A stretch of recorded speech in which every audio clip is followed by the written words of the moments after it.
আসসালামু আলাইকুম রহমতুল্লাহি ওবরকাতুহু। সম্মানিত দর্শক, ডক্টর মোহাম্মদ ইউনূসের সরকারের প্রতি জনগণের যে আগ্রহ, এটা এখন কোন পর্যায়ে আছে আমি বললাম না, আপনারাই নিজেরা চিন্তা করুন। অর্থাৎ আগ্রহ একটা, শ্রদ্ধা একটা, ভালোবাসা একটা, সমর্থন আরেকটি। হাসিনার যে জমানা এবং তার যে দুঃশাসন, সেই দুঃশাসন থেকে বাঁচার জন্য গত 10টি বছর ধরে, আরও বেশি সময়, 2012 সন থেকে একেবারে 24 বলতে গেলে 1 যুগ ধরে আমরা অথই সাগরে হাবুডুবু খেয়েছি। এবং যেই আমাদের পক্ষে কথা বলেছেন, সেটা আমেরিকা বলুক কিংবা রাস্তার কোনো পাগল বলুক কিংবা একটা রিক্সাওয়ালা, তিনি যদি শেখ হাসিনাকে একটা গালি দিতেন, যেটা আপনি আমি দিতে সাহস পেতাম না, আমাদের কাছে মনে হতো যে তিনি আমাদের নেতা। আমরা একসময় সেফায়েতুল্লাহ সেফুকে নেতা হিসেবে অনেকে মেনে নিয়েছি। তার অকথ্য এবং অশ্রাব্য ভাষার গালাগাল শুনেননি এমন কোনো ভদ্রলোক নেই বাংলাদেশে। স্বামী স্ত্রী দুজনে বসে বসে তিনি যে শেখ হাসিনাকে গালিগালাজ করতেন, এটা অনেক স্বামী স্ত্রী বসে বসে শুনতেন আর খুনসুটি করতেন।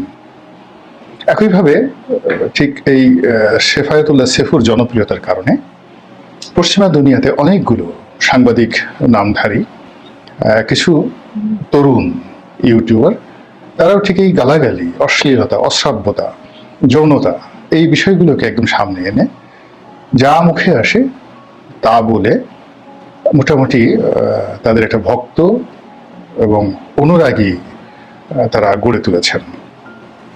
ফলে আমাদের এই সমাজ এখন শালীনতা, তারপরে সুশীল, এরপর ভালো কথা, এই জিনিসগুলোর পরিবর্তে কাউকে গালাগাল দেওয়া, কাউকে ছোট করা এবং অধৈর্য হয়ে পড়া, এটা আমাদের একটা মানসিক রোগে পরিণত হয়েছে। আজ খুব অল্প সময় গেল, এই অল্প সময়ের মধ্যে যদি আপনি প্রশংসা করতে চান ডক্টর মোহাম্মদ ইউনূসের যে অর্থনৈতিক পরিকল্পনা সমূহ, তিনি এবং তার অর্থ উপদেষ্টা ডক্টর সালাউদ্দিন এবং বাংলাদেশ ব্যাংকের গভর্নর, তিনজন মিলে মোটামুটি অল্প সময়ের মধ্যে একটি ভঙ্গুর অর্থ ব্যবস্থাকে যতটুকু সফলতার দ্বার প্রান্তে নিয়ে এসেছেন, এটি নিঃসন্দেহে প্রশংসনীয়। কিন্তু সমস্যা হলো যে এই যে তার যে অর্থনৈতিক কর্মকাণ্ড, বিদেশ থেকে ঋণ আনা, তারপরে শেষে ব্যাংকিং ব্যবস্থায় স্থিতিশীলতা আনা, রেমিটেন্স আনা, এই জিনিসগুলো নষ্ট হয়ে যাচ্ছে কেবলমাত্র আইন শৃঙ্খলার অবনতির কারণে। তারপর সিভিল অ্যাডমিনিস্ট্রেশনে যে নিয়োগ এবং বদলি, এগুলো নিয়ে যে অরাজকতা চলছে, তার কারণে আইন মানার যে একটা প্রবণতা, সেটি ধীরে ধীরে তিরোহিত হচ্ছে।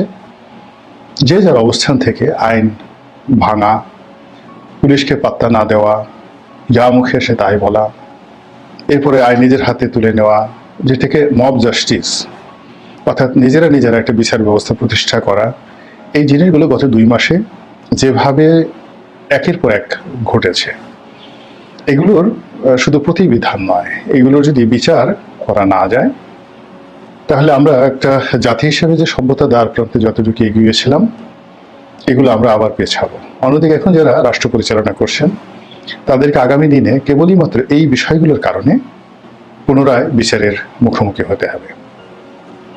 তো যেটা বলছিলাম যে আমরা ডক্টর মোহাম্মদ ইউনূসের মধ্যে ভালো কি আছেন, সেই জিনিসগুলো স্মরণ করতে পারছি না, দেখতে পাচ্ছি না।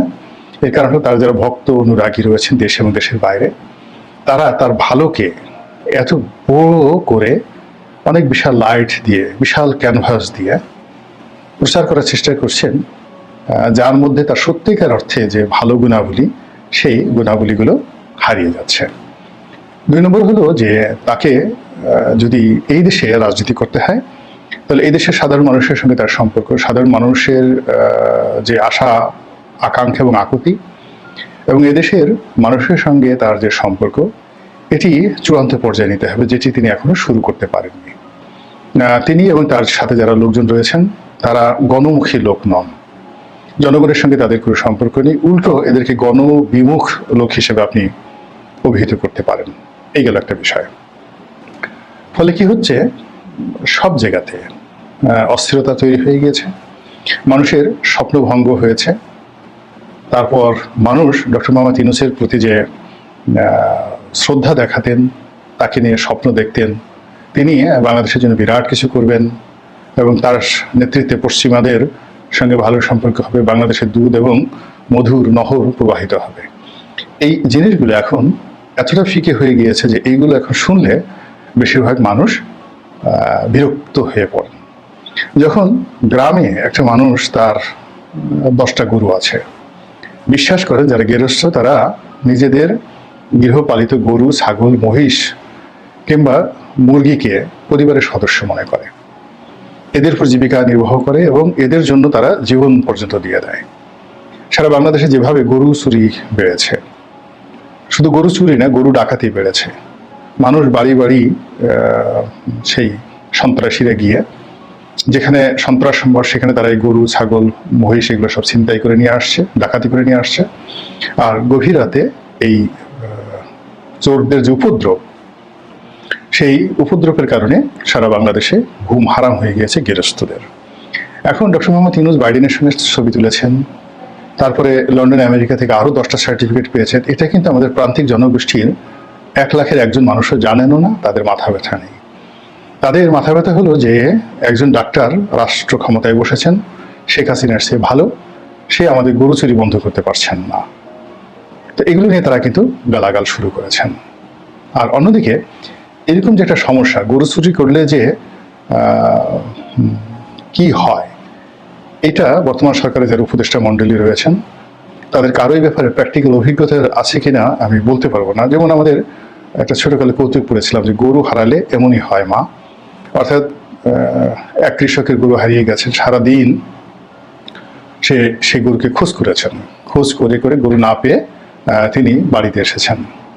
বাড়িতে এসে তিনি কাউকে চিনতে পারছেন না। তিনি তার নিজের স্ত্রীকে বলছেন যে মাগো 1 গ্লাস পানি দিন তো।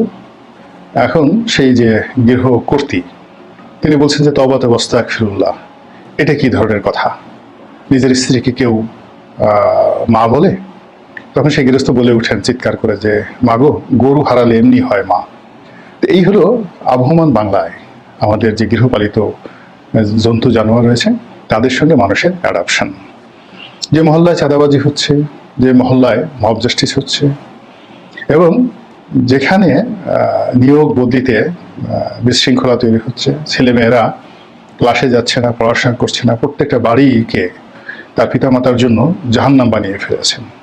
একটা পরিবারে যদি 2জন 3জন করে সন্তান-সন্ততি থাকে এবং তারা এই রাষ্ট্রের সঙ্গে পাল্লা দিয়ে যদি তারা নিয়ন্ত্রণহীন হয়ে পড়ে, ক্লাসে না থাকার কারণে, বিশ্ববিদ্যালয়ে না যাওয়ার কারণে বা গত কয়েক মাসের অবিরত যে বিরতি, এর কারণে দেখা যাচ্ছে প্রতিটি পরিবারের মধ্যে এক ধরনের অশান্তি তৈরি হয়েছে। তার সঙ্গে গার্মেন্টস, তারপর অন্যান্য শিল্প কলকারখানা, ব্যবসা বাণিজ্যের যে মন্দা, সব মিলিয়ে মানুষের মধ্যে একটা ত্রাহি অবস্থা।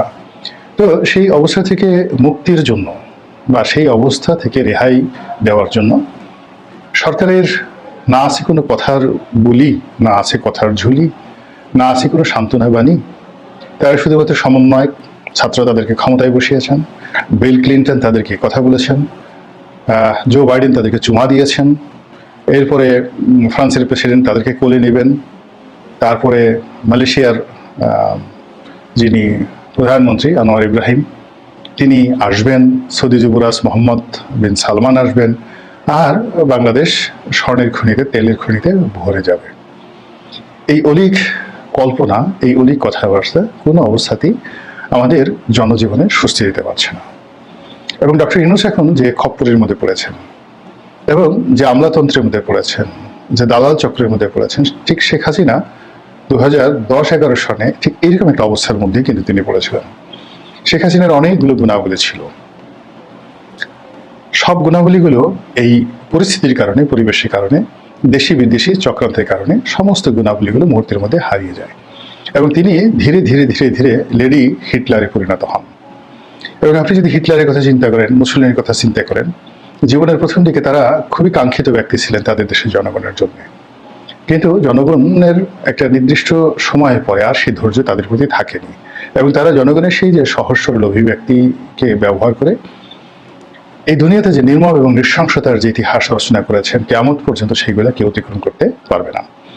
তো আমাদের শেখ হাসিনা, বাংলাদেশের শেখ হাসিনা তিনি যদি সতর্ক হতেন এবং তিনি যদি জনগণকে ভালোবাসতেন, রাজনৈতিক দলকে ভালোবাসতেন, প্রত্যেকটা পলিটিক্যাল পার্টির সাথে একটা সম্পর্ক রক্ষা করতেন, তাহলে আজকে তাকে কিন্তু এভাবে পালিয়ে যেতে হতো না। কিন্তু তিনি সেটা না করে তাকে কোন দেশ থেকে একটা ডক্টরেট ডিগ্রি দিয়েছেন, জাতিসংঘের পরিবেশ বিষয়ক কোন কমিটি বা সাব কমিটি তাকে একটা উপাধি দিয়েছেন, কিংবা নরেন্দ্র মোদী তাকে কি বলেছেন, আমেরিকার কোন প্রতিষ্ঠান কি বলেছেন, এই সকল বিষয় নিয়ে তিনি এবং তার যারা লোকজন যেভাবে জনগণকে বিভ্রান্ত করতেন এবং যেভাবে মিথ্যা উল্লাসে নৃত্য করতেন, তার পরিণতি আমরা দেখেছি। তো কাজেই আমি যখন ডক্টর মোহাম্মদ ইউনূস জাতিসংঘ গেলেন, আমার প্রথম কথা ছিল যে ওনার এটা যাওয়ারই দরকার ছিল না, কোনো দরকার ছিল না।